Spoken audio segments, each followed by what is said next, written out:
to our Morning Throners podcast. I'm Nelson. I'm Jeff. And I'm Kyle. And we're the fucking Morning Throners. And welcome back to another episode of your favorite Song of Ice and Fire podcast. We're the Morning Throners. Davos 3 on deck. Little lengthy. Little meaty. It's a large chapter, right? But I don't know if it's going to correspond to a long podcast because it's kind of just like stuff happening the whole time. It's just one thing, yeah. Yeah. It depends on how much we linger on the details, I think. I'll tell you what, and I think this can be an unpopular opinion, but I know you're going to ask me, so I'm just going to tell you now.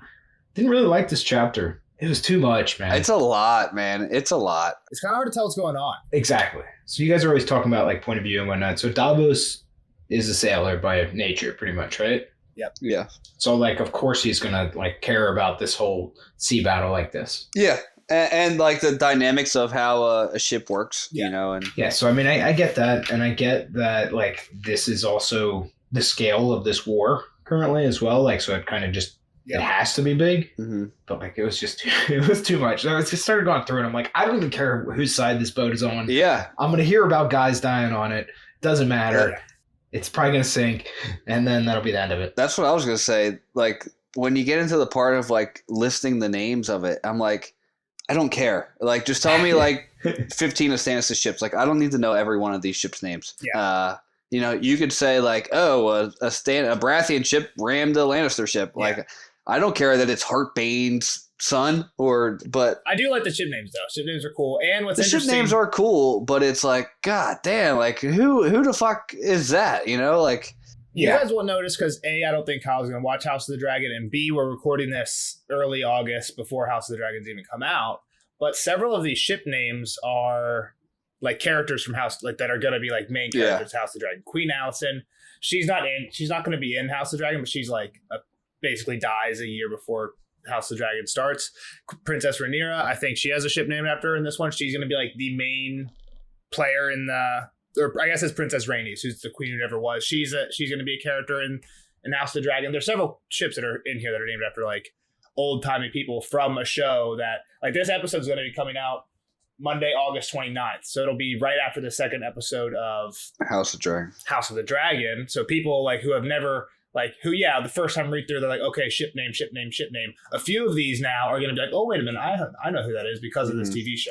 So kind of good timing in that respect. It might mean a little bit more then, but it doesn't mean that much. 2.5 years in the making, but our timeline has matched up perfectly. Exactly. Just we did. Blackwater to line up with House of the Dragon. All right, so Davos is sailing with his sons, right? I think one is like co-captain on his ship, and then two are like captaining the ships next to him. Yeah. Yes. So Wraith is the ship to his right, and that's captained by his son Dale, and Lady Mariah is the ship to his left, and that's captained by his son Allard. And then we also learn that Stannis isn't with them. I don't think we learned that right away, but we learned that Imry, what the fuck's his last name? Florent. Imry Florent is captaining Fury and is kind of in charge of the whole naval attack. Yep. Which makes sense to me. Yeah, I think so too. It doesn't really they never really say how Stannis is gonna. Did they say it and I missed it? Like how Stannis is on the land, and again, he's right there. We didn't know this. We didn't know Stannis was with them, but we knew his army was there. Right. What was his plan to get over? They didn't say it. Yeah, I was gonna say I don't think they've revealed that yet. I don't think they have either, and we'll see where Davos ends up at the end. I think they might mention it slightly in passing here. They can ferry guys over and stuff like that. Yeah, okay. I think they do mention that part of it is like some of the ships in the really back of the fleet don't really like they're not like warships, and that's really all they're going to do is like hopefully we're going to clear out the river and then we're just going to ferry. Yeah, right. Okay, I remember them saying like this one had 200 whatever. Yeah, some people like Davos notes that like some ships are loaded up and it makes them slower and stuff like that. Mm-hmm. But yeah, Mathos is the son that's on his boat. So we hear a few times like Mathos shouted something to Davos. Mm-hmm. That's his echoing his call. Yeah. So I forgot one redeeming factor, and it's because of all this other shit. The chain makes its appearance. Yes, finally. I've been on this chain, you know. Were you ready for it? Yeah. Like I said, that was. You pretty much called this. Yeah, I was gonna say that was what I said, right? Yeah. I guess I didn't call the trap. I mean, yeah, you probably had to be thinking what Davos is thinking, like, hey, there's this big chain, because even Davos, I think they're about to mention it. They like run into some fisher folks on the way up, and they like hear that there's a chain. Like before they even get there, they know Tyrion's been working on this chain, but they don't know if it's done yet. Mm-hmm. And then when they start going there, Davos is like, I would have sent a few ships, I would have done these things different or whatever. But yeah, he's like keeping an eye out for it. But by the time like he sees the winch towers and he's like right there, it's like, what are you gonna do? You're already like full speed ahead going into the river. It's too late to like, okay, hang on. I know what's going on here. Everybody stop and let's think about, like, you're already in the thick of it. Well, and the first 100 ships are already past it, right? Well, yeah, exactly. And they're too far away to call timeout. Yeah. And the current probably swept them up a little bit, like the fight back full. But we do get a lot of ship formation here is my next note. Now, if you want to, I don't know if you want to read the chapter or the paragraph or... I'm not sure exactly which one you're talking about. The main formation is 10 lines of 20 ships. We do get a list of like a bunch of ships in the first line, and some of the ones descriptions. The one I want to mention is Fury has 300. So this is like the flagship, the one that Emery Florent. Stannis' ship. Yep, he's the one but Emery Florent is captaining it right now. 300 oars. The entire deck is devoted to scorpions, and it also has a fore and aft catapult. So this thing is just a massive ship with a fucking catapult on the front and back. Like, this thing can't exist in real life. This is like a fantasy, like too heavy. George always says like a lot of the fantasy in his books isn't like super fantasy stuff. It's just taking like medieval history stuff and cranking it to 11, like the Eyrie, right? It's like kind of an impossible castle, but it's badass as fuck. Yeah, well, that's for sure. But so I think I sent you this a long time ago, and now you got to find it again and look it up in the Discord. But there was a boat, and I think it was like Icelandic or something. I could be wrong. Not even Norway, somewhere they made a giant warship, and they loaded it too full of cannons, and it like immediately sunk. Oh, and it was like massive. And I showed you it, but I think it's pulled out of the water at this point. Oh my god. Well, that's a kind of interesting thing here too that you don't really think about till they kind of get in the thick of the battles. This is pre-canon ship warfare, which is like. Yeah. Until I read Game of Thrones, I never even thought about that was a thing. Like, and if you look it up, like this is kind of like the way it's described here is kind of how they did it. It's all ramming and grappling and boarding. Before they had gunpowder, right? Or yeah. It's pretty. Yeah, I mean, it's basically throwing burning oil right at people and arrows and trying to get shit to burn down. And kind of onto that, Davos is along what you're saying, Jeff, talking the early strategy. Emery Florent has commanded no sails. Right, only oars. So a lot of these giant ships have oars, no sails, because we don't want that fire that they're going to be throwing fire pots and shit to get stuck in the rigging. So basically, the strategy is fire and ramming. Like that's all they really have, and I guess just like picking people off with arrows. If you, pretty much, yeah. I think if I was playing Sea of Thieves with a bow and arrow, I'd be fucking god. That's what I was. Yeah, I mean, you have guns in Sea of Thieves, but yeah, but just give me a nice little. Just better than bow and arrow. Nah, I don't know. He thinks he's better with a bow than a gun, apparently. All right. So I just found the boat I was talking about. It's a Swedish ship called the Vasa. Nice. Okay, it sailed 1,400 yards on its maiden voyage and then sunk. It's less than a mile. Just imagine being on the dock of that like launch and like cheering your ass off, and then 14 football fields away, you just see it fucking going down. Like, oh my god, gone. So anyway, so that's proof that the ship probably could not exist in real life. Well, yeah, this is all wood. Like the catapults are wood, though. But I guess like anything above what's floating is, I don't know how that works, because I guess scorpions aren't wood.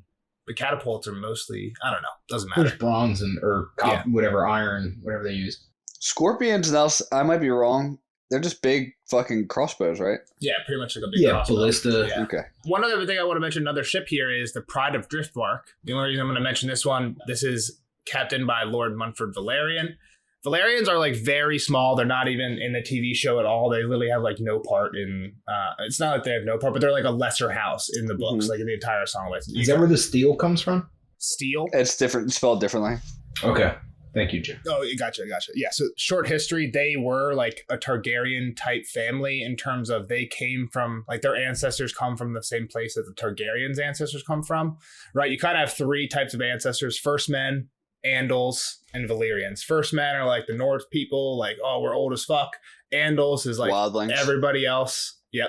Wildlings are First Men, right? Andals are like everybody else, like all like the Southern people kind of. And then you have the Valyrians, which is people pretty much think of as just Targaryens because they're like the main ones and the only ones that rode dragons.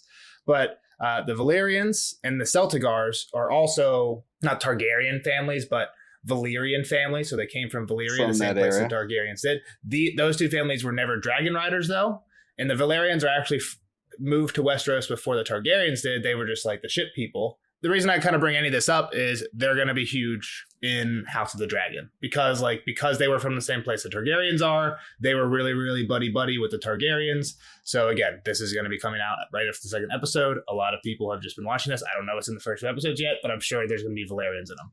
So again, one of those things that's not in the main series really that much, but there's a cool history thing that people are going to be like, ooh, like again, like the Leonardo DiCaprio thing. I feel like after House of the Dragon, anybody who listens to the podcast, that's going to be popping up every now and then. You gotta get a new meme, man. You go to that one every week. Well, there's another meme for the same idea of like, oh, we said it. There's just I forget what it is though. The only one I know is Leonardo, but I'll think on it. So I guess the ship formation talk I was talking about was basically Davos like trying to keep his line in order. Some people are going pretty fast. Some are like just getting their mass up and the oars out. And his sons are doing excellent, though. Yeah. He made sure to point that out. Yeah, they know their way around the ship. Yep. And there's one ship that he notes several times throughout the chapter, even here at the beginning. Swordfish. Yeah, Swordfish is kind of lagging. And it's kind of funny because in hindsight, they're the ones that when they finally get to the battle, right? They finally catch up. They're like, yeah, we're here. Time to ram something. Boom, wildfire, right? So they're behind the entire fucking time, and he finally gets there. Yeah. So the next part I have is Davos kind of talking about how he's sailed his whole life, but he's never sailed with this intent in mind, right? He's made into the fight. Yeah, usually runs from trouble and get into it. And like I think, I don't know if we passed it in the chapter or not, but you guys kind of mentioned how he had different ideas of how to do this battle here, but he did speak up, but they didn't really listen to him. Nobody wanted to listen to him, right? Yeah, they have like a quick or Davos thinks like back in the past about this war council, about some other stuff. But yeah, that's one of the things. Like I did speak up, and they were like, "Who the fuck?" They didn't say this, but he thinks that they're basically like, "Who the fuck is this guy?" Yeah, well, he thought Emery. He said it nicely, but he was looking at him like fuck off. Yeah, and to that point, if Stannis couldn't have been there, right? Because if Stannis was there, we know Davos is a pretty high advisor to him, or at least. Well, I think Stannis was here. Well, maybe not, because he is talking to Emery. You're right. He's talking to Emery. Emery is kind of running the show, and if it was Stannis, you're right. He would have listened. He at least would have taken it, especially about naval. The other thing, along with Emery, and it's not that his sons are taking advice from him, but Davos is like, "Uh-oh, we're put in a risky spot right here on the right hand side," and again, we learn that the right-hand side is dangerous because everything from the castle, the walls, all the fire pots, it's all hitting the boats on the right side. It's in range, yeah. And they're the closest. Yeah, he's 6 in, right? And so one of his sons is 5, the other one's 7. They're like, oh, yeah, second line near the castle. This is super honorable. We're right in the battle. He's like, we're fucking Tyrion. And I was going to say, this is very similar to where Tywin put Tyrion, and people were like, yeah, let's go, we're in the vanguard. Yeah. And it's exactly. And I don't think there's any, I don't think Emery wants them to be overtaken, or I don't think it's right. Tywin kind of wanted Tyrion to be, let's put the shitty people over here so they wrap around that side and we can trap them in near the river. I don't think that's the goal here, but kind of they're still in a bad spot. So he does say that he would have set up the battle differently, and the biggest thing I could see that would definitely have played a role was that he wanted to send probe ships out ahead to see what was coming, pretty much scout ships, right? And then we kind of learn what Emery's plan is and kind of what they're executing for a while. Yeah. And until the swordfish. I mean, I guess there's a lot of kind of what the wildfire really throws a curveball, but the swordfish kind of really blows up the plan. Pun intended. Yeah, I think the wildfire is going to go up no matter what. The swordfish just happened to be the one that hit it. Yeah. Yeah. So again, like I said, 10 lines, 20 ships each. 200 ships. It's a fuck ton of ships. We hear of 10 from Joffrey, so it's literally 200 to 10. Should be crazy outnumbered. They only have 10 ships? That's how many get named. There's a few, they say there's 2 Lannister river runners and blah, blah, blah. But yeah, the Lannisters only have ships. They call it the little fleet or the boys' toys. The boys' toys, yeah, exactly. That's what they refer to it as. Which goes more to show Emery's arrogance, right? Yeah, that was kind of the whole point behind that. They thought this was just going to be a sweeping victory, fucking charge right in, flop your big dick right on the table, right on his front door, exactly, and show him what's up. There's no good reason Emery has to not do what Davos is saying, except for I don't want to look afraid. I don't want to look like I'm worried. I just want to be like you're saying, big dick it. I just want to be like, look at me, I'm stronger. I don't care what you have in here. I'm gonna be better anyway. I guess it's like running power when the defense knows you're running power. Sometimes you just want to. They got a 9-man box and you're just running power. Yeah, you're just running down their throat. They know you're running. You run anyway. It's just like, I'm a big dick. I'm better than you, and I'm gonna show you I'm better than you. That's kind of where Emery's at. And sometimes it's an attitude play. If it wasn't for the twist play off the edge, you might have got him. You know what I mean? Nobody understands what we're saying unless you're like played football, but what you're saying. The one, I guess, fail safe to Emery's plan, I don't know if it's here, but definitely comes up later, is that Salvador San is riding behind everybody. Yeah.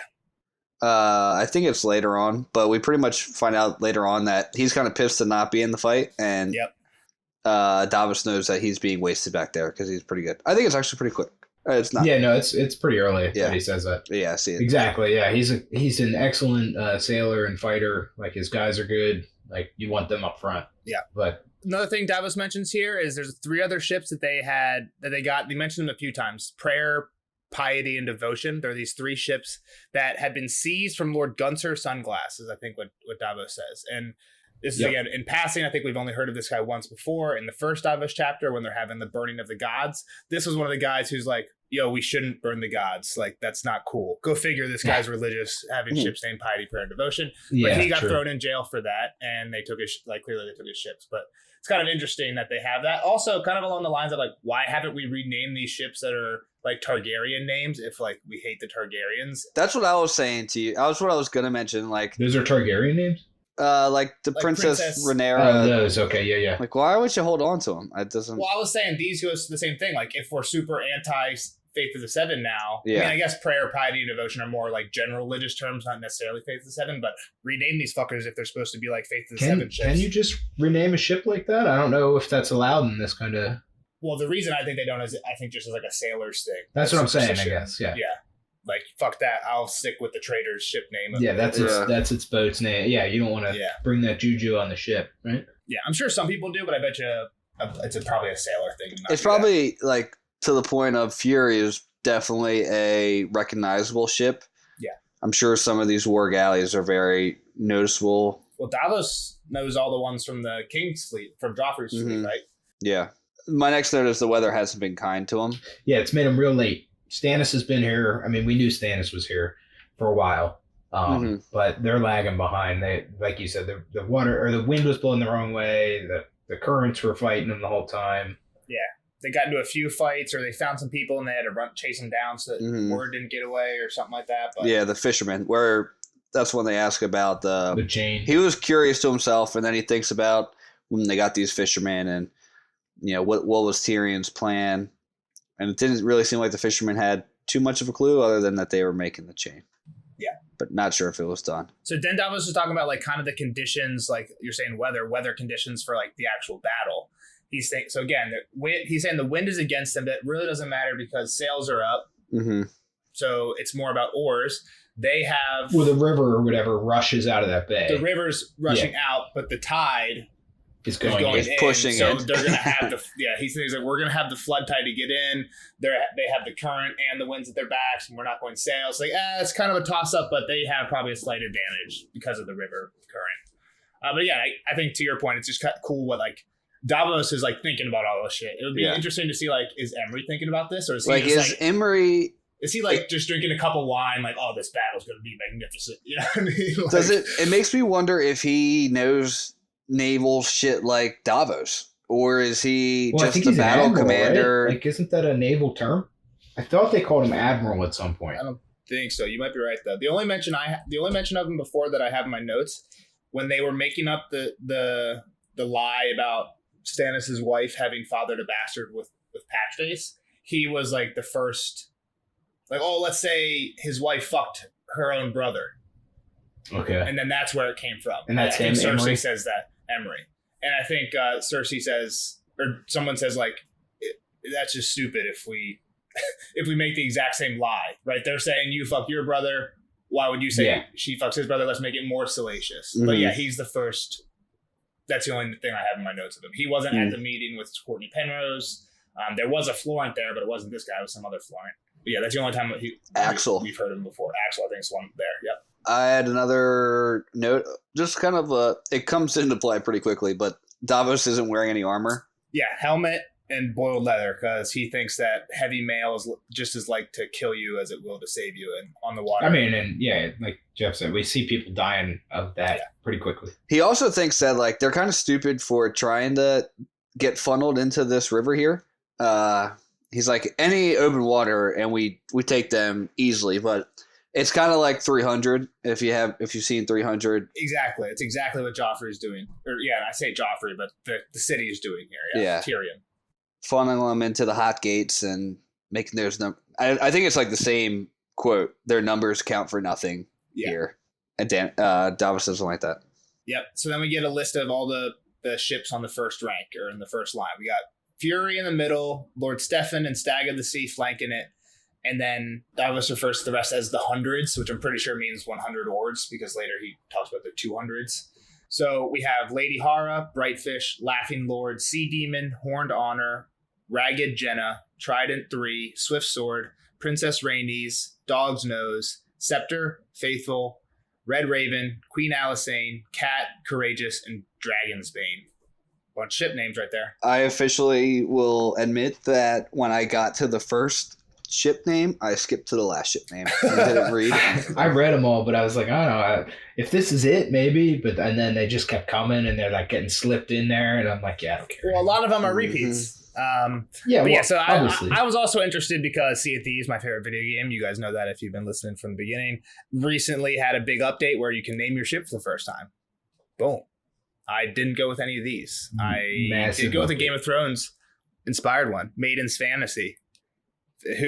Post in the comments where that's from, Game of Thrones wise, if you know. So this is where they mentioned that Salador is in the back. Hold on real quick, Jeff. Kyle named his boats Liquid Artillery and Protein Tsunami because he tried to go for Kraken Cum Shot and Cum Shot wasn't allowed. So then we thesaurused Cum Shot. And we found out that Liquid Artillery and Protein Tsunami are two alternate names for Cum Shot. So I think the last one's going to be Salty Spray, Nelson.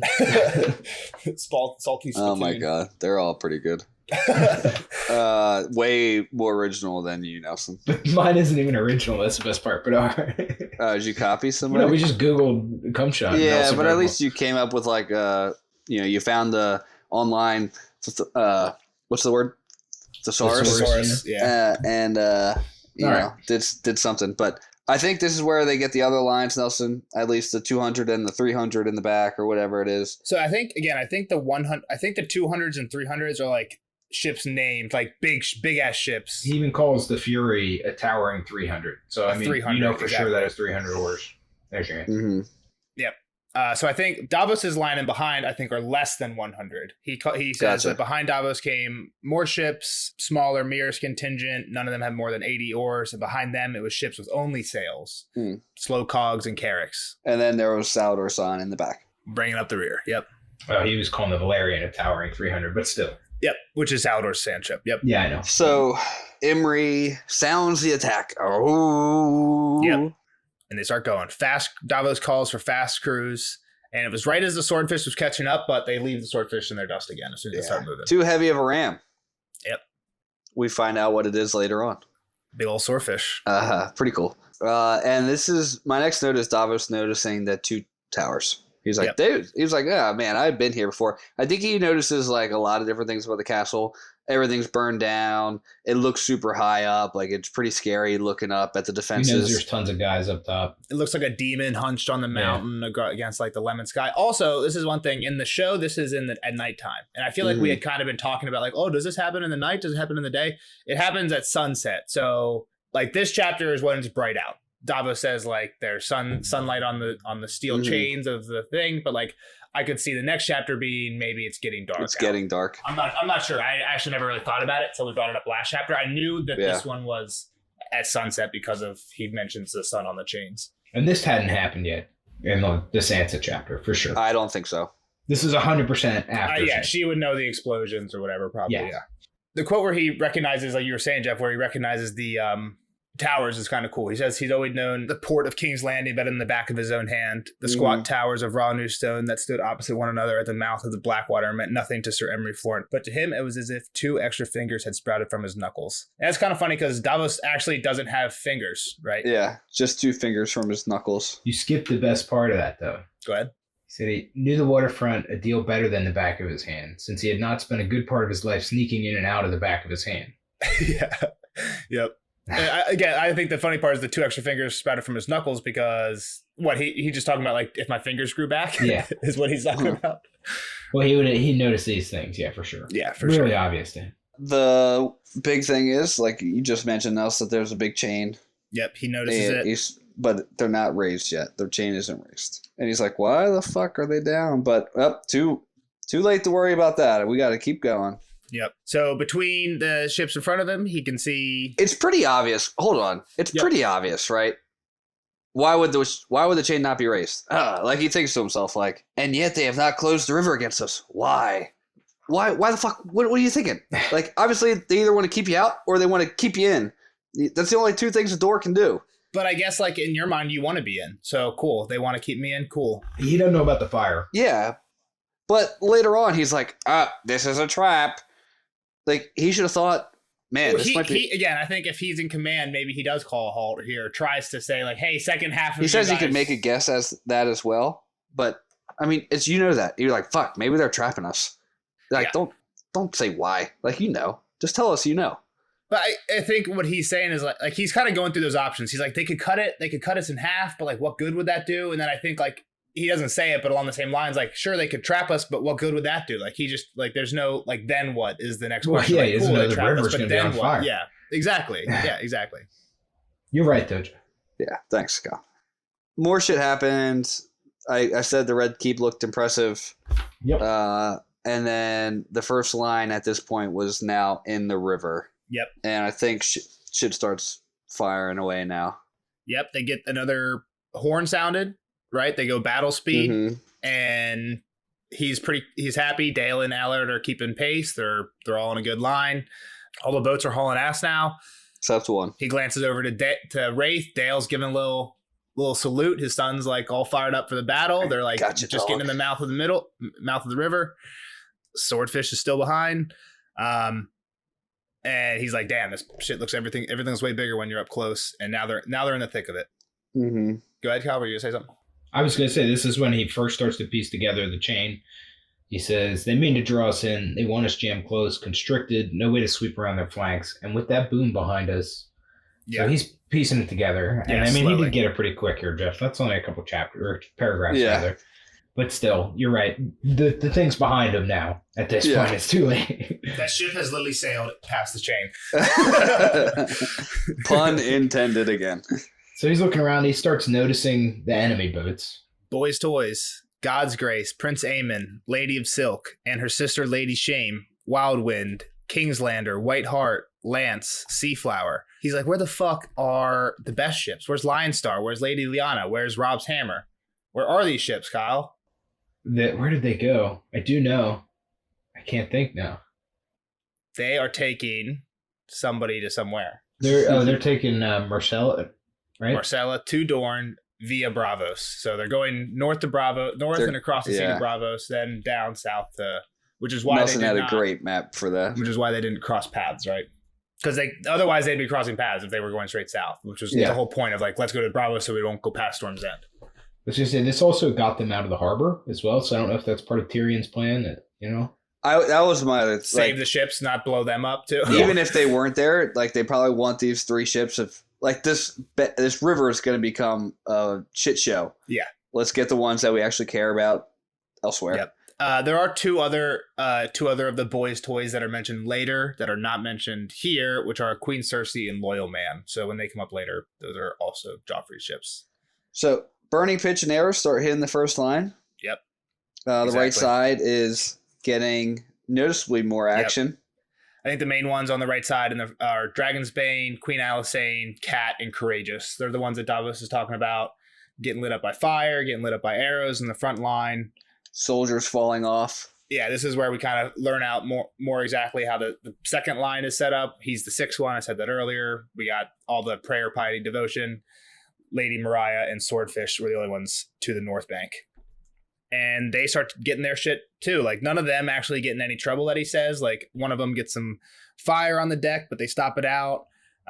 Devotion, I think, is exchanging arrows with the North Tower as they're passing it. Right, so again, they say North Bank. That's the King's Landing side. South Bank is the Stannis side.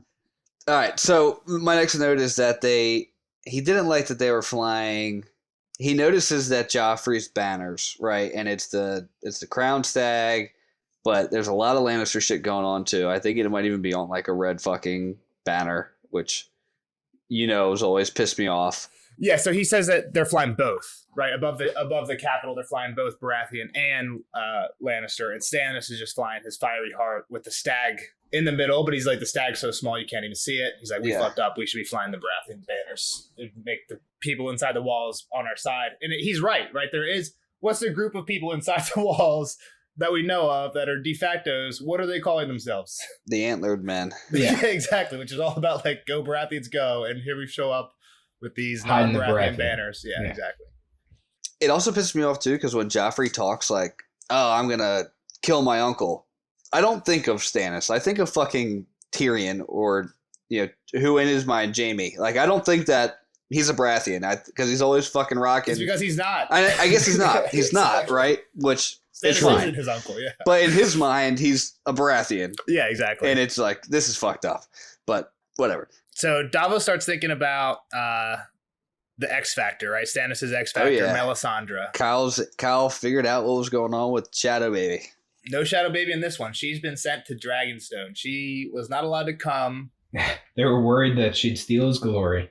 Well, they were basically saying like, hey, don't tell her we don't like her. And Stannis was like, I don't give a fuck if you don't like her. Until Bryce Caron convinces him by saying, well, if you do take her and you win, you're not going to get any credit. It's going to be all her. He's like, fuck it, you're right. All right, she's not coming. Her and Edric, send her home. They're going back to Dragonstone. Mm-hmm. And Edric is the bastard that they pulled out of Storm's End. Yep, exactly. While that's happening, they've gotten closer to the city, past like up the river a little bit, and Devotion, the furthest one right on the second line, has started to land men in the shallows. All bowmen, I'm pretty sure. Yeah, lots of bowmen. They do say like men at arms come to their defense eventually, but it's a little bit definitely bowmen to start. Yeah, well, too little, too late because the Hound shows up and starts fucking everybody up. Yeah, his swordie came in hot. He even almost made it onto the boat. It sounded like. He does, right? He gets on. He goes on to Prayer. So the second boat lands a little bit further upstream, Prayer, and the Hound gets on there, starts killing everybody. He says he's killing everybody as he rides up the gangplank or something like that. Pretty sick. So Davos is getting close enough to the city where he can see what's going on. We got 3 giant trebuchets behind the main gate. So this is where Kyle last chapter. What's the difference between a trebuchet and a catapult? Oh God! I think George R. R. Martin is saying there is no difference because he's definitely referred to the 3 sisters as both. But there definitely is a difference. Kyle 100%. Did mention last chapter that there's no difference. I think Kyle mentioned that there is a difference. Yeah, Kyle was like, if you had a trebuchet, it'd be a lot harder or something like that. So a catapult is like the flingy thing that right? One arm, right? Whew. Yeah. One arm, you crank it back, it's spring tensioned or whatever. Is it trebuchet the rope? Doesn't spit. Yeah, it's like a rope. It's like a heavy weight. You lift high into the air, and then the fulcrum, the way it's on the fulcrum, it yanks it down real fast when you counterweight. The main thing is if trebuchet is a counterweight, and like you're saying, the launching arm is like a whip. It's not like it slings it off. Yep. Right. Okay. I know what it is then. Which we might have missed it, but they do kind of mention them shooting both head-sized rocks and Volkswagen rocks. I read this chapter ahead of time. That's why. You cheater. I took us down that alley on purpose last time. Yeah. They both fuck you up. They both fuck you up for sure. If you get hit by a head-sized rock with 300 of them getting shot at you, okay. If you get hit by a Volkswagen, you have no spatial awareness. They do mention, such a bad take. That's what we were saying last time. But again, like it's harder for bold.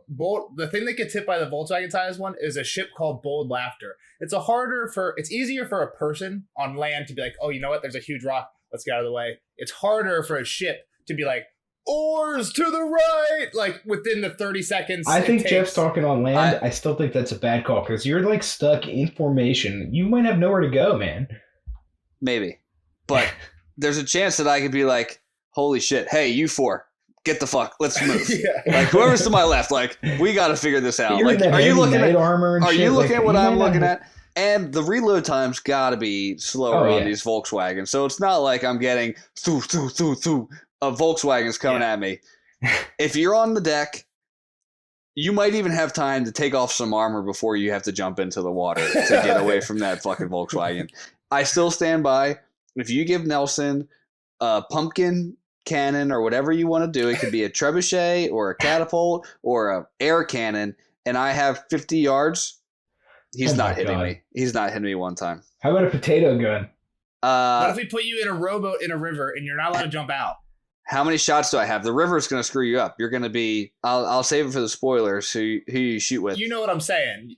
You know what I'm saying. If there's a river current, you'll never hit me because I won't even have to paddle. I'll just laugh at you from the side. The point is, if there's a bunch of rowboats in a river and I shoot catapults, I'm going to hit some of them. I'll literally just dive underwater. I'll just dive and swim. We had this conversation already. My man is overestimating his abilities. You just said you could dodge a potato gun at 50 yards. That's what you just told us.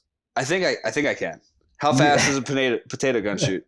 I don't know, but it sounds dangerous as fuck. No way, man. Yeah. But I'm talking about pumpkin. It's gonna be a lot slower. I mean, a potato, you might if you can shoot it at, let's say, 150 miles per hour, you got a shot at hitting me. If it's like 75 miles per hour, I'm dodging every one because it's just like a baseball coming at me. I think even at 150 at 50 yards, like how far is a baseball mount? It's like 20 yards. It's like 40. I should know this. 60 feet maybe. Yeah, 60 20 feet yards and like 3 inches. So something you like have that. 2.5. You have 2.5 pitcher's mounts to dodge. It would have to be going 3 times as fast as a baseball. It'd have to be going pretty hard. That'd be going like 300 miles an hour. That's what I'm saying. Like, especially if you were shooting up in the air, you'll never hit me if it goes up in the air. Again, if there's a bunch of rowboats though, and I get to, I have to hit any of them, I think I could do that in a river, which is what they're trying to do here. Is like hit I don't anything. think you could. You're not a skilled enough shooter. If you get like the best cannon shooter out there, they're not saying, "Hey, whoever's shooting these trebuchets, I want you to hit Fury." They're saying, "Hey, whoever's shooting these things, I want you to hit one of those 200 well, there's 400 ships out there, of course, but it's a lot different. This says with the correct fuel, potato may reach speeds of almost 300 miles an hour. That's pretty fast. Maybe you wouldn't be able to dodge now, that. Yeah. pumpkin. We said pumpkin. All right, if you catapult a pumpkin at me, we're dying on the wrong hill, guys. Because they don't have anything that's shooting that fast. They're shooting it up in the air. I'll get out of it, or I might even catch it just to show off a little bit. That's the other thing too. Is like in a battle, you got shit going on. You're not just scanning the air for pumpkins. You're like dealing with the guy in front of you. Yeah, exactly. And if I hear a Volkswagen, boom, I might just peek up in the air. I might just keep my head on the. You got to keep your head on a swivel. Yeah, the trebuchet. Yeah, exactly. Yeah, keep your head on the swivel. See what's coming at you. Battle began. Ships were crashing into each other. It's like their only play at this point. It's just hit shit. Like that's crazy. And again, like to your point, like it's hard to remember a lot of these names, but some of them you can get just by the name of it. So Stag of the Sea is probably a Stannis ship. It is. It's one of the big ones. But whose is it? Because they're both Baratheons. You're like right, that's why it doesn't make sense. You're right, but this is one of the ones that's right flanking Fury. So this is a Stannis ship, and it splits one of Joffrey's galleys in two. Dog Nose is on fire. Again, that's one of Stannis' ships. Queen Alysanne, another one of Stannis' ships, was locked between Lady of Silk and Lady Shame, two of Joffrey's ships. So there's like the sisters. The two sister ships, exactly. Queen Alysanne's in between those two. That's important. Those three are important. Straight ahead, Davos saw Kingslander, which is another Joffrey. Another Joffrey one, split between Faithful and Scepter, breaking Scepter's portside oars as Kingslander slid along the hull. Faithful pulled the oars in. Again, that's like another thing. Like, you don't have that in Sea of Thieves. It's all sails. You don't have oars. Like, if you're about to ram, you got to pull those fucking oars in or you don't have oars anymore, which happens to Scepter here. I was thinking, Nels, that would be a great update. Now, it'd be tough. Like, you'd almost have to, like, buff the oars to make them like really worth doing. Yeah. Like if it was a 2-man sloop, like if one guy got on the oars, like you could really fucking go with one person. Like what? Make it so like if your mast got shot down, you could still have a little mobility. Maybe you could oar out of there or something. Or maybe it's like a speed boost on top. Like if somebody's down there jamming. That's actually not a bad idea because how often are you just like sailing from one place to another and you're just like, well, what do we do now? Like, and so you can fish or whatever, but if you can just like get on an oar and be like, make this twice as fast, people would do that. Yeah. Or if you're getting chased, like. Yeah, that's cool. smart. But and especially if you were on like a what's the third person one? Brig. All right, you got one person steering, 2 guys oar, well, maybe. You need that one like guy you can on the get drums. it done. Dum, or else how the oar guy's gonna know? Yeah, exactly. Again, it goes back to like the Revolutionary War times. Being the drummer, job sucks. You're fucked. Well, I don't know. Here, if there's 300 oars, think about that. Think about this. There's 301 jobs. 300 of them in job doing this, and one of them jobs. I'd rather drum than oar, for sure. 100%. Yeah. It's way easier. You would get diesel as shit, though, with your back. Imagine your back muscles. I think what they actually have, and I don't know if they mentioned it here, but I think like a lot of times when you had ships that actually relied on oars for like main speed, you'd have two people per oar, and they'd swap out. Mm-hmm. They'd take turns so that you don't get tired. Yeah. Or you do get tired, but then you have a replacement. My next note, I don't know where this comes, Nels, if you have a lot more to say. Davos rams into Lady Shame. Let me give him a few things. First, he does shoot all, like, so right as Kingslander's passing between Faithful and Scepter, breaking the oars off Scepter, they're basically coming straight up head-to-head with Davos, and he calls loose, shooting all the, like, having all his archers shoot arrows, and they do hit Kingslander. Yeah, loose your arrows. He sees the captain dying, and he like, again, there's just like a little poetic line, like, he saw the Kingslander of Captain dying, trying to remember the man's name. So again, this is like, Davos knows all these guys. He sails in and out, like, his life has been spent sailing in and out of this place. He sees him at the port all the time. Like, he rubbed elbows with these guys, you have to think his whole life, and he knows this guy. Keon parallel. Yeah, kind of, a little bit, yeah. Again, I don't think he was as friendly with these guys. Yeah. Because he's smuggling. You would think he'd have to pretend though, like, oh, what's up, buddy? Like, hey, see you at the tavern tonight. They might not know it, but like, nope, I'm actually taking some onions home. Yeah. And then a quick quote about what actually does happen when firing human head-sized stones. When they fell, they sent up a great gout of water, smashed through oak plank, and turned living men into bone and pulp and gristle. So yeah, they'll get you. We're talking about the head-sized ones, basketball-sized ones, or whatever. So yeah, to Jeff's point, Davos is saying everything's like by this point, it's all kicking off. The entire front line, they're all engaged, and he's like, all right, time to look for someone to spear. And he's like, you know what? Queen Alysanne is still trapped between Lady Silk and Lady Shame. It's time. Help her out. Ramming speed. Exactly. So ramming speed. His son Allard sees the same opportunity, and they're both going for it. And Lady Mira as well.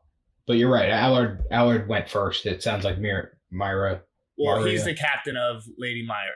Allard is the captain of Lady. Oh, you're right. Maria. Okay. There's too many boats. First line was all broken up. So yeah. First line was all confused. Davos and Black Betha is side by side with Allard and Lady Mariah. And they both go in. He's late. So the 3 ships are spinning. He's like, fuck, please come around to the right angle so we get a good angle. They do. Spear. They both get great openings. Black Betha and Lady Mariah. Crush. Bam, bam. And he thinks that this is the first time in 40 years as a sailor he's ever rammed another boat. He's like, fuck, I've been doing this for forever, and this is the first time ever I've rammed another boat. Bites the hell out of his tongue. Should have kept my mouth closed. That's definitely one of the things you don't think about. Biting your tongue? Dude, biting your tongue will make you think about nothing else than biting your tongue. I'm saying before you end up biting your tongue, like the first time you hit somebody hard, you don't think about biting your mouthpiece or something like whatever. No, yeah, biting that that's a different. It's not a super bad type of pain, but it just makes you very aware of it. Yeah. Yeah, until you see some flash of green light. Exactly, that's what takes Davos out of it, right? He's like, wait a minute, that's not normal fire. Wait, what the fuck is that? Yeah. And again, I need to know the properties of wildfire. It doesn't make sense to me. Is it gas? It's thick. It's like napalm. Is it a gas or is it an oil? It's a thick, oily substance.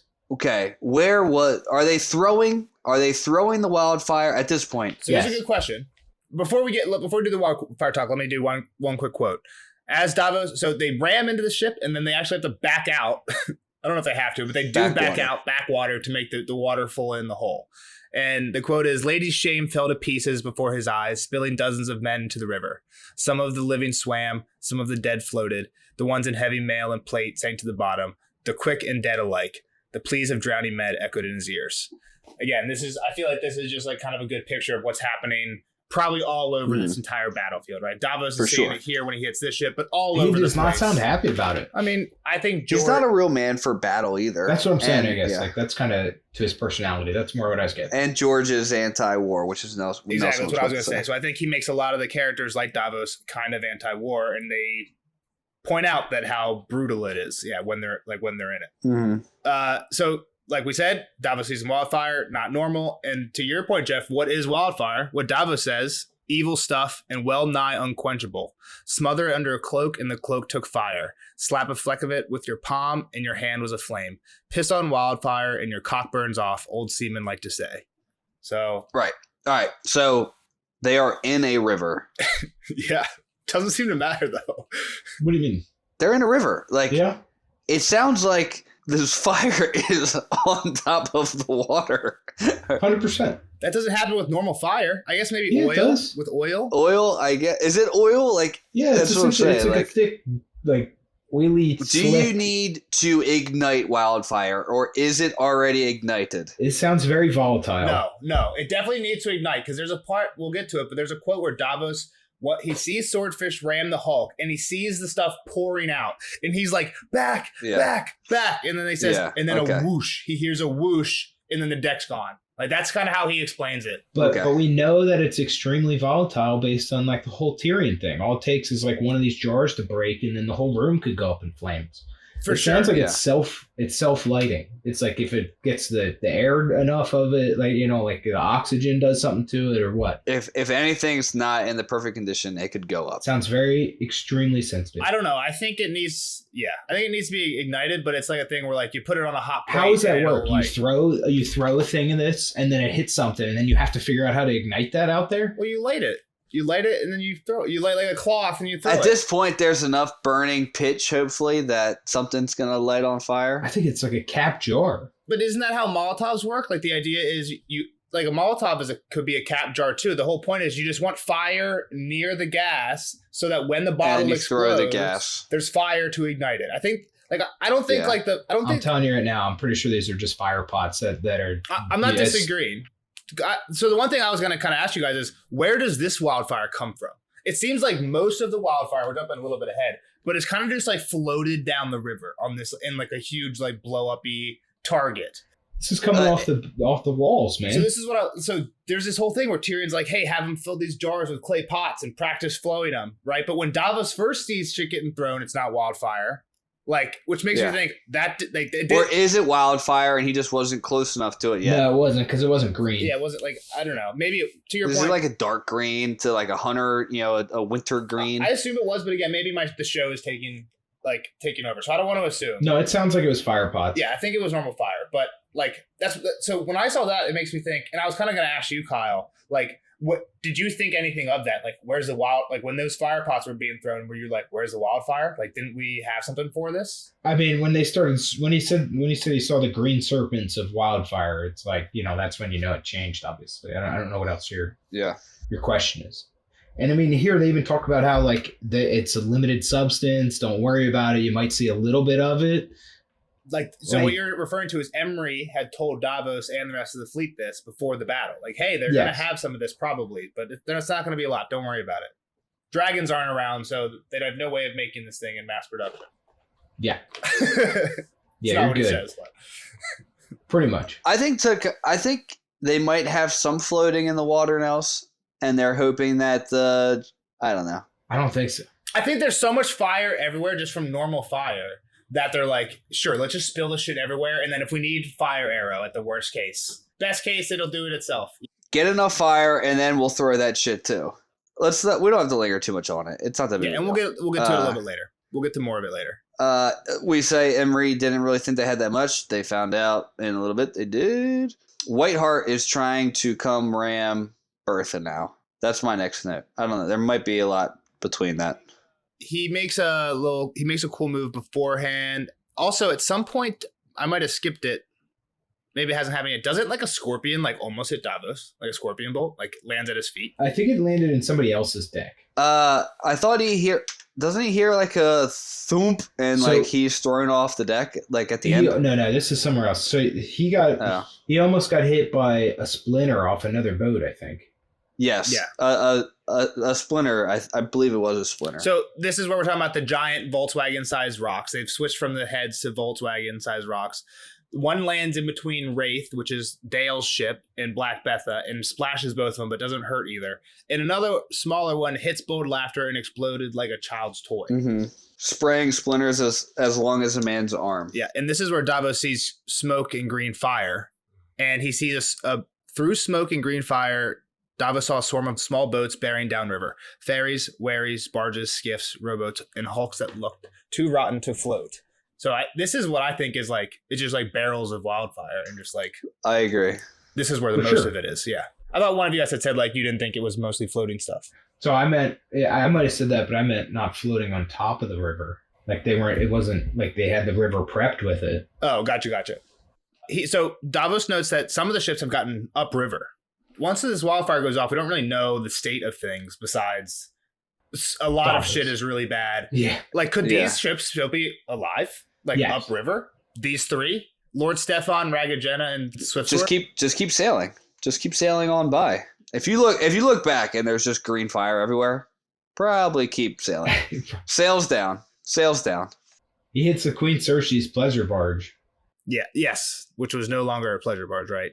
And also Fury is also shooting its I think it mentioned earlier it was shooting its fore catapult, it's shooting its aft catapult now.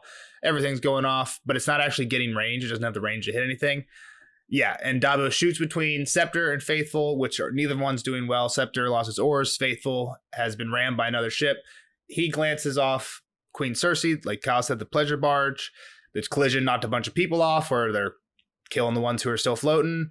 And this is where Mathos shouts what Jeff was saying. Whiteheart's almost here. We're about to get rammed. They get lucky as shit. Davos, he actually yells and like gets them to turn oars. Like again, like it makes me think.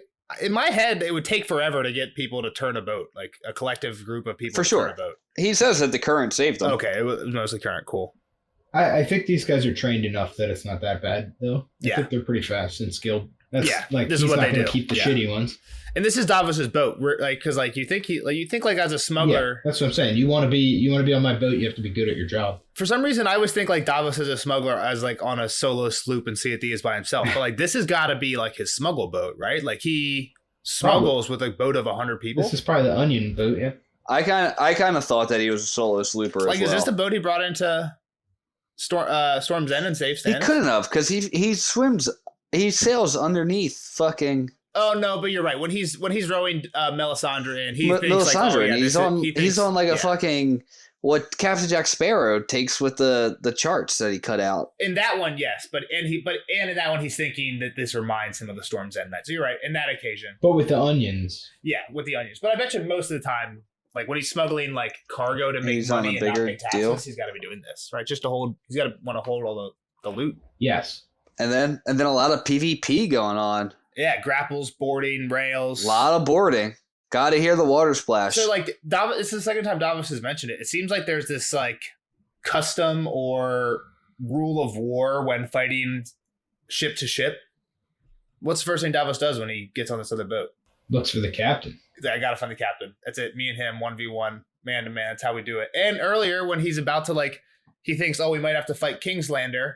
But they shoot the arrows and the captain dies. Like, is that why he's like, we don't need to fight them anymore? Like, and they're just like, don't got to worry about them anymore. I mean, it's also kind of a headless boat at that point. You know, I don't know. It's kind of badass as fuck. Like, again, in Sea of Thieves, now you can have captains. It kind of makes me wonder, like, should I board a boat and be like, which one of you is the captain? 1v1 me. If I win, I take the boat. Up on Sea of Thieves. I know. I knew it was coming in this chapter, but. So this is also where they get hit by the Whiteheart, and it's a glancing blow, but this is a jagged piece of wood flies past his head. And this is when he flinches, and then they board him. And then he searches for the captain. He does some good PvP. Yeah, he kills a couple people on the way. And he has enough time to casually unboard and get back to his ship. But he did get hit in the head with an axe, too, though. So this is a good question while we're here for frag count. how we handle this one for frag count. I mean, we did it for the Tyrion chapter. No, nothing. Davos gets I mean, if it's not named and you're not getting kills, like we're not going to give kills to the three sisters. Right? That's not going to happen for blowing up the ship, right? Did he say how many people he sliced? Oh no, yeah, he killed that guy. So he kills one guy, right? Is what I think. Yeah. One kill. One kill. Okay, that's what I was asking. One confirmed kill. You got to get their dog tags. If you don't get their dog tags, does Tyrion get a bunch for the wildfire chain play? No, we don't have a confirmed. We need a confirmed number. I mean, what if? Okay, and I don't know. That's like did Melisandre get who got Shadow Baby's kills? She should have. I don't know if we count them. They should be hers. Whatever you gave Shadow Baby, you should give Wildfire, I guess. Yeah, I think if you can count these, or if we get a number later on, I think you give them to Tyrion for sure. I have Shadow Stannis on the frag as a person on the frag count. Yeah, I think that's fair. I think that highlights Melisandre as well. So I think we're good. So my next note, after all the onboard fighting, is Davos looks onto the river and like, fuck. We got the river. Like this actually kind of worked, right? We might have had a little bit of chaos, but we won the river. We're about to go board or get on land and fight.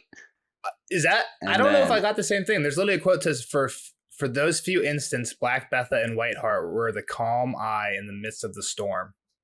I didn't take that as like we're winning. Let me try and find where he said. So I think this is what you're talking about, Jeff. I think this is on the boat on Whiteheart, like physically just in this locally.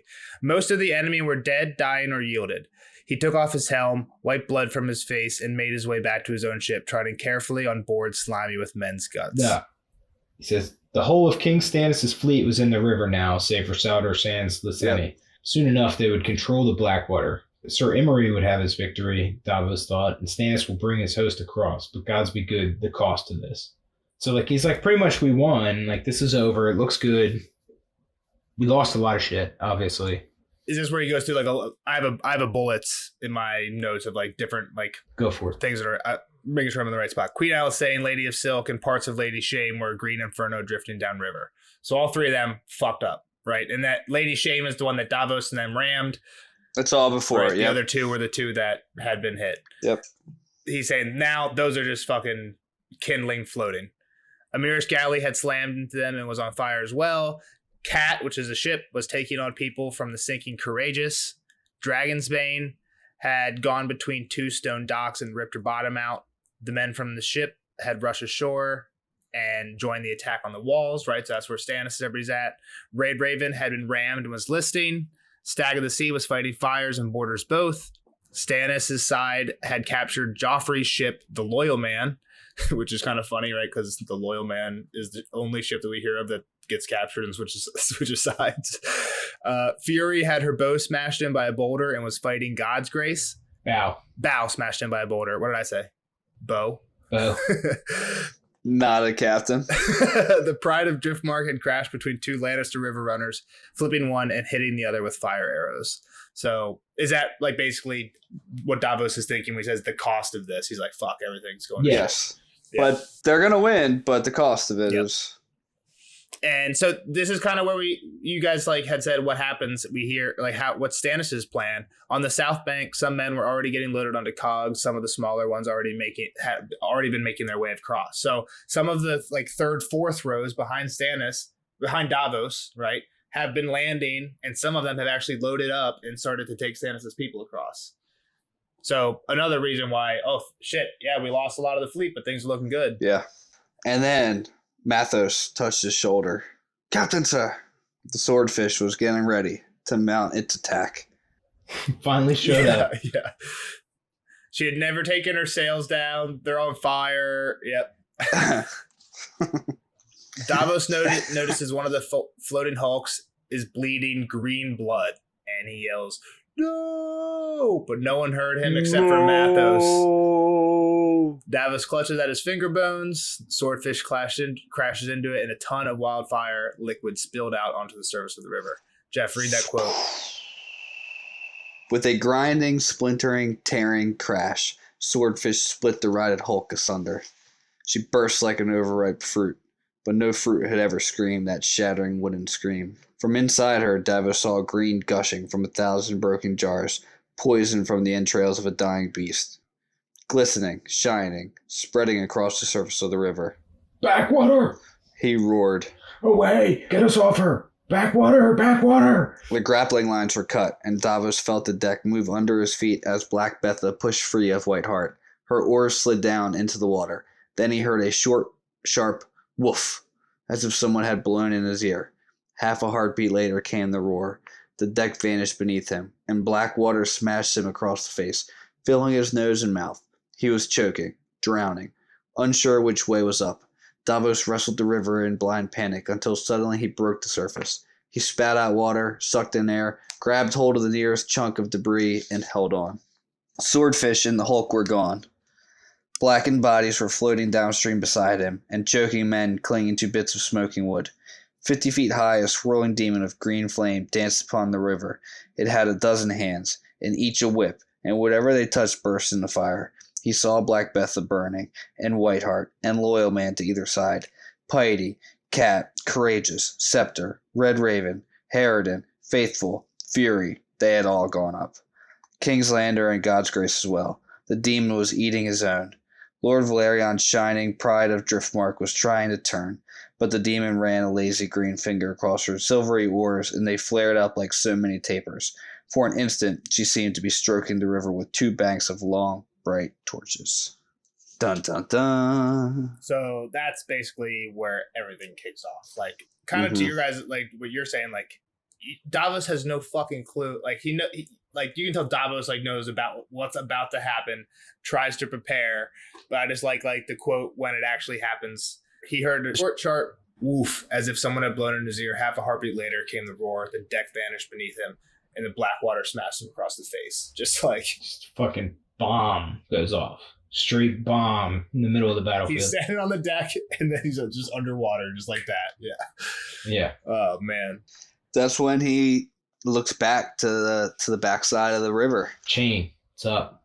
Fucking Chain, man. Yeah. He thinks about his sons for a second. He had 3 of them, right on They're the river, fucked. or 4, because one of them was Oarmaster. 3 of them, Mathos, Allard, and Dea were with him, but one of them was and somebody's in the Fury, right? Fury. Yeah. Yeah. They're all hopefully they're all swimming like him. Another thing here to mention is another one of the Hulks exploded behind him. So this makes it sound like what Davos just experienced was one of several. Many. Maybe not many, but how do you know that? Multiple. There's a part where it says another one of the Hulks went up. At least 2. You would think that at this point they were just ramming anything. Yeah. Yeah, all of them. He thinks that the black water seemed to boil. Yeah, I see it now.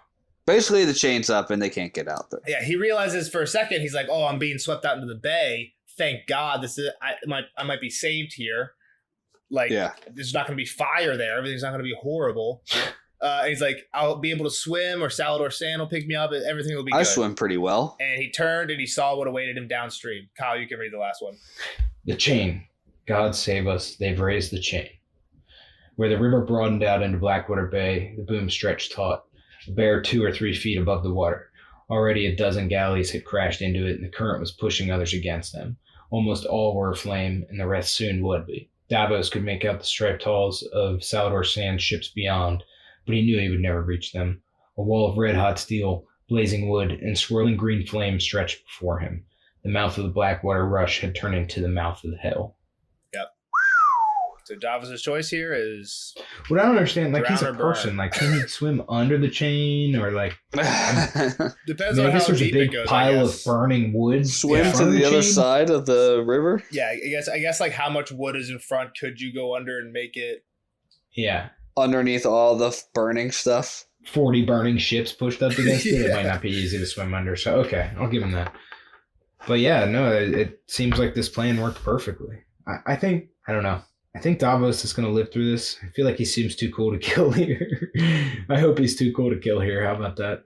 A lot of people thought that about Ned. Yeah, I know. Good old Ned. But he should have been dead by now, I would think. Like, why is he not dead already, I guess? But maybe he died. Because you gotta feel the... I feel like we have to see him die, right? You gotta see the chain go up. Like, that's not fair if, like, we just come into the next Stannis chapter that we get or something, and it's like, yeah, Davos was a great man. Like, come on. Yeah. I mean, we kind of need him, or else how are we going to know about Stannis anymore? Yeah, well, exactly. Yeah. Did everyone watch Peaky Blinders here? Kyle, did you watch Peaky Blinders? No. But so like I said, that's kind of what doesn't make sense. Is like if they kill him in between chapters would be not cool for me. So, but I saw the next one's a Tyrion chapter, so maybe we get him dying there. Who knows? But I don't think Tyrion really knows Davos. The Onion Knight? The man with no fingers came up to me. No, I thought Tyrion was next. Yeah. Yeah. I'm just saying, like Tyrion wouldn't know the Onion Knight. Oh, I thought you said Theon might. Or Theon, anyway, but no, I don't see why Tyrion would know him, but maybe he would. I guess he's kind of famous for being a weird knight. I don't know any probing questions. Yeah, we can leave it at that. I don't really have great predictions. I mean, obviously, I think this. Well, here, I guess this can be kind of the prediction. My prediction, the outcome of this day here, is that like Stannis made the advancements that he needed, but obviously this was a big setback because I mean, the naval part of this was pretty important, but they still have enough men, 3 times the guys or whatever, right? It's some seriously outnumbered amount. Yes. So it's going to make it harder, but I think Stannis still has the advantage. Okay. All right. On to the second quarter. I'm pretty sure, I've been looking through my notes, I'm pretty sure Davos almost gets hit by a scorpion at some point, but you guys might be right. We mentioned it. We already said it was a splinter. We found it. It's when Whiteheart hits him, a splinter shears off and zings past his head. Yeah. 100%. I pointed it out in the podcast. I know, but I think there's somewhere else. But let's see over here. No, you're wrong. You're wrong. Nelson's wrong, per usual. He's wrong. Bye, Kyle. A jagged piece of wood flew past his head, sharp as any spear. I'm not saying that didn't happen. I agree with you. Nelson's wrong. So another boat, I think, gets hit by a scorpion and it sticks in the deck and thrums. I think that's another boat. Yes, that's what I'm talking about. I think that's another boat. Okay. Bitch boy. All right, bye, Kyle. We'll see you guys in the next one. Again, I was working on a map for this, didn't get it done in time, but that might come out as a separate YouTube video, or we'll see. But we'll see you guys in the next one. I'll let you guys know in the Discord either way. Bye. Later, nerds. Bye, guys.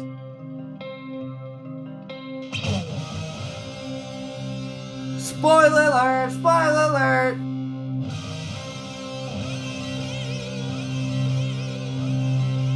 Spoiler alert! Spoiler alert! Bye, Kyle. Thanks for hanging out with us. See you next time on Tyrion 13.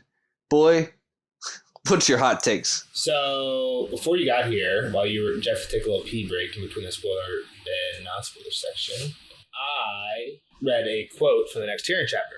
And basically, it's just a continuation of what happens right here, what Tyrion sees from the wildfire that's going to go in right now. Motionless as a gargoyle, Tyrion Lannister hunched on one knee atop a Merlon. Beyond the mud gate and the desolation that had once been the fish market and the wharves, the river itself seemed to have taken fire. Half of Stannis' fleet was ablaze, along with most of Joffrey's. The kiss of wildfire turned proud ships into funeral pyres, and men into living torches. The air was full of smoke and arrows and screams.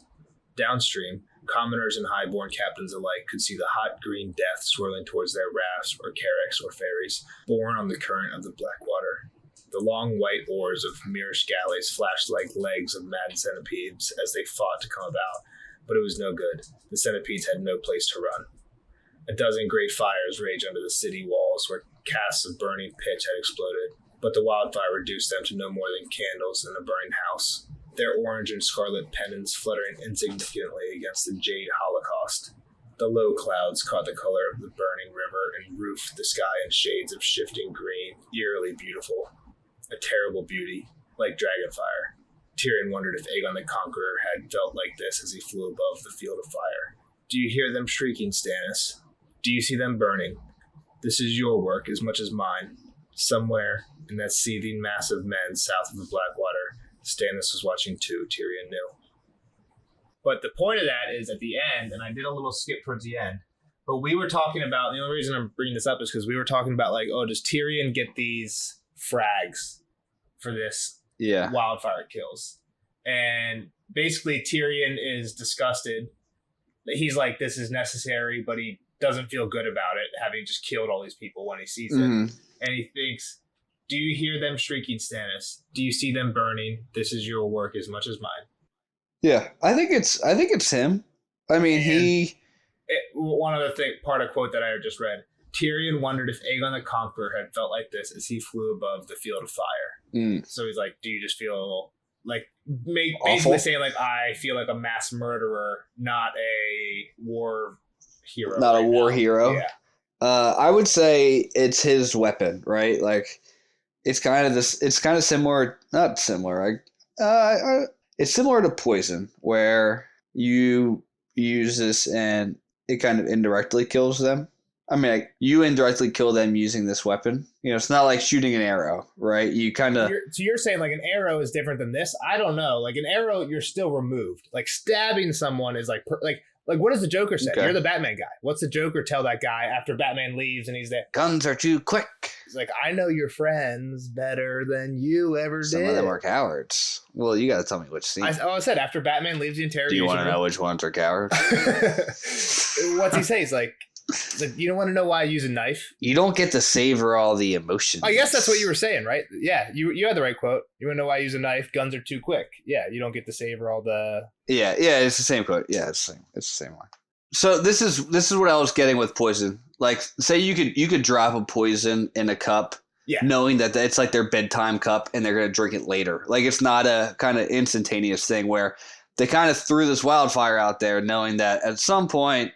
kaboom. It's also like I'm a big like what's it called, like true crime. You're not a big true crime guy, but I'm a huge true crime like documentaries guy. I'm not against it. I just don't go out of my way to look for it. I watch like certain YouTube channels, like one like some people. I'm sure some people that like watch us like might have heard this one called The Chapter. It's just short YouTube videos where it just covers like different cases. But like, and maybe I'm generalizing here, but it seems like women most of the time, like if it's like a wife-husband thing. Like, kind of like you're saying, like, poison is kind of a woman's weapon. It's either they're using some type of poison or they're, like, hiring somebody, right? Or they're getting somebody else involved.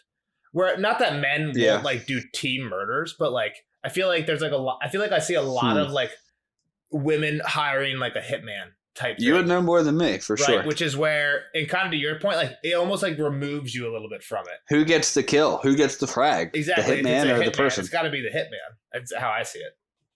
Yeah, I mean, they both go to jail, right? But I'm trying to think of the last good true crime I watched. Making a Murderer is the best true crime, or The Jinx. You tried to have me watch The Nun, and I just didn't do it. I don't remember which one that one was. Something like that. I think it was the nun got killed, or I watch a bunch. It was on Netflix. It was a Netflix one. Our Father, but that was it doesn't like that was a weird something about like who killed Sister Somebody, but whatever. I don't really have anything for this chapter. I didn't have much, which is why I've been okay with us kind of like going around here. I did have two things. The one thing I do want to talk about, and I think you might even have it. I want to throw the hot take out there first. Good. Is this battle different with Lady Melisandre present? Ooh, that's a good question. Because this is the point. She is for the Fire Lord, right? The Fire God, and this battle is all... Really, what it all comes down to is fire. Like, if there's no fire, I think that gets mentioned in the next book. Like, we got fucked by fire on the Blackwater. Like, that's what killed us all. We're praying to the fire god. Yeah. What the fuck? What the fuck's going on here? Our god turned against us. If that, like, I know stuff doesn't go that well for Stannis. I don't even know, like, his next timeline. He bails here, right, and ends up going north. Is that immediate? Is that his next plan? He's kind of like, what the fuck do I do for a while? So the only POV we have for Stannis is Davos. So Davos gets washed up on a rock. Right. Makes his way back to Dragonstone. He's like, that's it, I'm going to kill Melisandre. He basically decides, like, I got to kill Melisandre after this. Right, because she killed... Fire his killed sons 4 of my sons just now. Yeah, so that was one of my points. Is 4 of Davos' sons do die here. He has other sons, but 4 of like his main 4 die. His oldest 4, not I would say main, but his oldest 4 die. So he's kind of like, let's kill Melisandre. He goes to Celador Sand. He tells Celador Sand, I'm going to kill Melisandre. Then he gets captured, and they're like, you were trying to kill Melisandre. So the question is, does Melisandre have powers, or did Celador Sand just totally rat Davos out? We're getting kind of just ahead here, but in terms of what Stannis does next, it kind of, I'm not exactly sure where it is in the timeline, but Davos gets released from prison and says we got to go north. Yeah. At some point, I think. I forget why. I don't remember what happens. Oh, he frees. I think he gets let out of jail after he tries to kill Melisandre. He frees Edric Storm. Gets put back in jail, and I think he does the let's go north. You would thing. think Stannis would just kill him by now. Like, the man of honor who doesn't care, chopped off the guy who saved his fingers, just committed treason. You should kill him. Why is he still alive? He did give up 4 sons for you in that war, but Stannis gave up a lot of sons in that war. So it's kind of up in the... It's a little bit weird. I don't want to think about the show too much because I think it's probably a show quote of when this happens. Remember when she's at her like spice cabinet and she's talking about like, this one will make a flame go 80 feet in the air and this one will... I don't think that's in the show at all. That might only be book. I think that's in the one Melisandre chapter we get.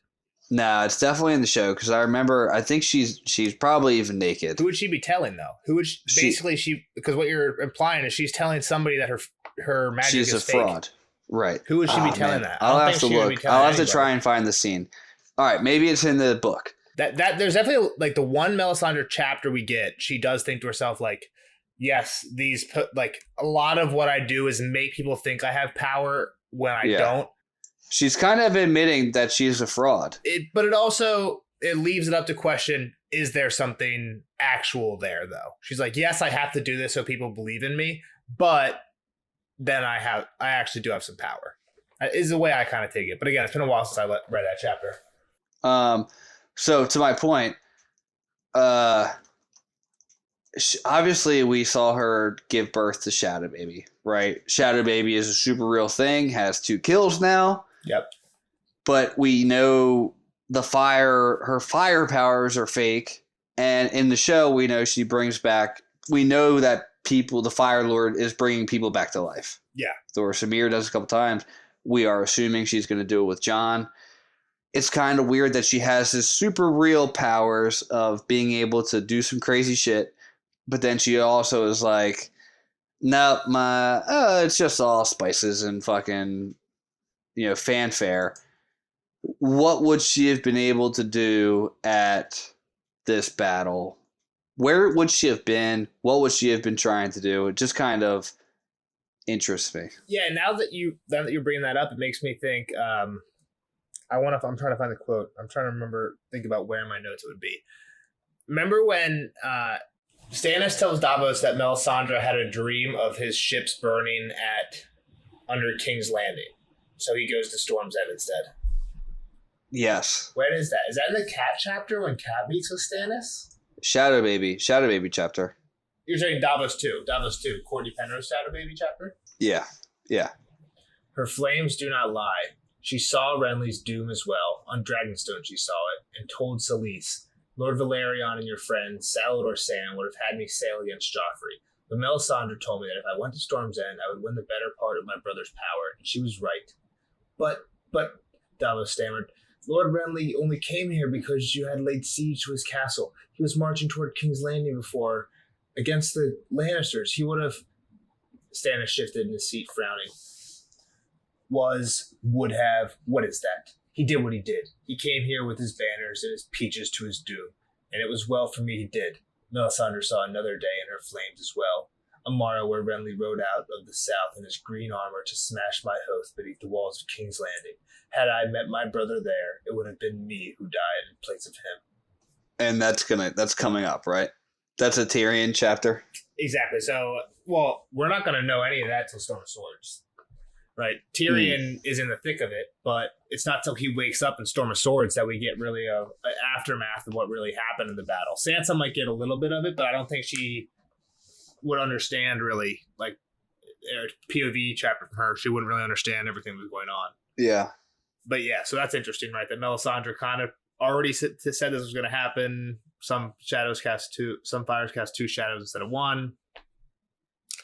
And kind of gets to my last point is where, like, what happens with the rest of this battle, right? So how does the rest of this battle go? Like, big, very broad strokes. Yeah. So I don't really remember, but somehow Stannis gets across the river.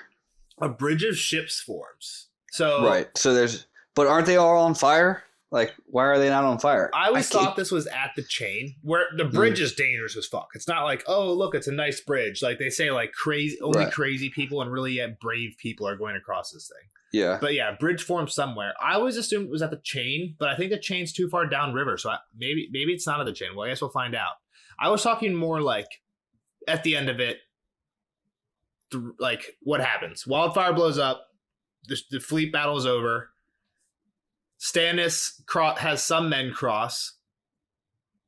And last part is Tywin shows up and kills everybody. Tywin saves the day.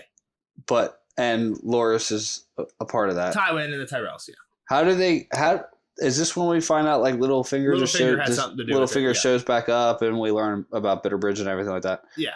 I think that prophecy is pretty crazy. Kind of where I was going with it, not even to the prophecy, is the boon, the chain, right? What Tyrion does is smart because he doesn't know Tywin's coming. Yeah. But what if he just raises the chain? Buys an extra he needs 3 hours? This is literally what he needs. And lets them like float back out into the ocean? No, just raise the chain before anybody comes in. Don't let any of the do what Davos thought was going to happen. Don't let the initial battle happen. Yeah. Just wait 3 hours. Again, Tyrion has no way of knowing this, but it's literally 2 or 3 hours that it takes from the time Davos goes. They wouldn't have lost anybody. Maybe Tywin's lying in wait for all we know and waiting for all this shit to kick off. He's like, I'll flank him when it's all I'll be the reserves. It wouldn't surprise me. It wouldn't surprise me either. But it's kind of interesting to think about what if Tyrion would have just done yes, it seems like his play is genius because he thinks he has no backup, so he ends up taking out a huge portion of the fleet. But if he just waits, are they they might be okay? If they just raise the chain and just wait 3 hours till Tywin gets there to back them up, they might be okay. Yeah, no, you're absolutely right. I mean, I guess they put a lot of chips into the wildfire basket that they probably didn't think that the broken chip would form a bridge that the other army could now run across. Yeah, it's basically unseeable. This is a huge span, right? We know 20 galleys can ride. Again, the river narrows. Maybe not 20, maybe 15 can ride side by side at the time, at the mouth of at the part where they're crossing on this bridge. But still, that means you have 20 ships at least. Probably it has to be probably double that. Probably at least 40 that are somehow connected and wedged in a way that they're causing this bridge. Yeah. That has to be a ton of ships. Right. So, do you know what scene I'm talking about with Melisandre where she's like, oh, this spice hero would make a fire jump 100 feet in the air? Is that her POV? Because she wouldn't admit that to anybody, That's right? That's a POV in the books. I know in the books, in her POV, she talks about how some of her powders and stuff. She has powders up her sleeve like a maester does that makes people buy her bullshit. Yeah. But I think she also mentions that she does have real powers. I mean, she has to, right? She gives birth to a shadow. She has to. So I thought that was in the show. I really did. But I don't remember. I'm not sure. I just Googled my ass off trying to find it, and it must not be a scene because if you think about it, who would she actually tell? She's not going to tell somebody unless she's going to kill them, and she doesn't really kill anybody. We do get one thing in the show that's not in the books, but I think it's kind of more her glamour. I think it's more on the nose of something that we kind of get in the books. Remember how we hear Stannis is looking older and since he's been and we assume it's because he's darker eyes. Because he has these shadow babies. She tells him at one point in the books, he's make me another son. He says, just killed, that's how we're going to solve this problem. He knows what's going on. And she says, your fire burns too low or something like that, right? It would kill you or something like that. It would just extinguish your fire. So she never says that type of quote in the books, but we kind of get that hint through the last Davos chapter or something like that. All right. So I found this Reddit page through the Google, which I'll just share because I think it's very relevant. Does Melisandre actually have any real power? And it says, so in the show and the books too, if I remember correctly, Mel says she could have saved Stannis' army at Blackwater. Is her magic actually that strong? Here's some magic Mel has possibly performed. Shadow Baby, the visions, we just kind of hit on those two. And then it said killing people with Stannis blood. So that's the leeches. Like yeah, I read a good theory on here that Euron hired a faceless man to kill Balon in exchange for his dragon egg. It's Rice Krispies 1995, posted 9 years ago. But that sounds showy, right? Is the I don't know if the leech thing happens in the books. So he does say so in the show, in parentheses, and the books too, if I remember correctly. I don't know if the leech thing happens in the books, but I'm not sure. Yeah. The leech thing we're talking about, right, is she leeches in the book. She leeches Gendry and then throws the leeches in the fire and says, Stannis throws them in the fire and says, Robb Stark, Balon Greyjoy, Joffrey Baratheon, and then they all die. Mm-hmm. Yeah, I don't know, but it just makes me wonder. The one kind of, I mean, Thoros of Myr, I guess too, but the one. Their little banner is on fire. Yeah. Like they are supposed to. You would think that they would see some fire and they'd be like diving into that shit. Like they're so pumped up to see it. What's weird is like if you had to like really at the end of the day put me up at like what was that show? It wasn't Forge and Fire. Like we talked about that sometime. It's Forge and Fire was like the It Will Kill. No, that's It Will Kill. That's Forge and Fire. Kill. That's Forge and Fire. What's the one? I think it might have been Ultimate Warrior, where they would be like, "What if the ancient Aztecs?" Oh, dude, awesome show! What a great fucking show! The U.S. Navy SEALs. Exactly. Yeah, they just like put two people from like different timelines against each other. Like, what if Genghis Khan met Leonidas of Sparta? And then we'll run it through the simulation, and then they like, and then they do like this fake battle, dude. And then they fight, dude. Those fights are great. I might try and go back and watch them. I might try and find them. In those shows, right? They would be like, it was like King Arthur's army versus like Genghis Khan's army, right? And in the reenactments, they would show like, oh, King Arthur and Genghis Khan would meet in a 1v1. Like they would talk about like the actual heroes sometimes. I'm saying like, what if Melisandre met 1v1 versus an alchemist? Just like one of the dudes who's making fire in Wildfire in King's Landing. I mean, what's the alchemist going to do? Throw That's what I'm saying. Melisandre. Who has more power? Melisandre has to. Why? How? She can't just give birth to a shadow baby without Stannis. So what? She's gonna be making fires jump with her powder. Like to your point, we know some of what she does is bullshit. Some of it is bullshit. She's basically an alchemist too, I would say. Like, are you at least giving her a torch? Like, does the alchemist have all of its supplies? You know what I'm saying? It's not like if you give her a torch and then like she's got this fucking spice that she shoots it out and becomes a flamethrower.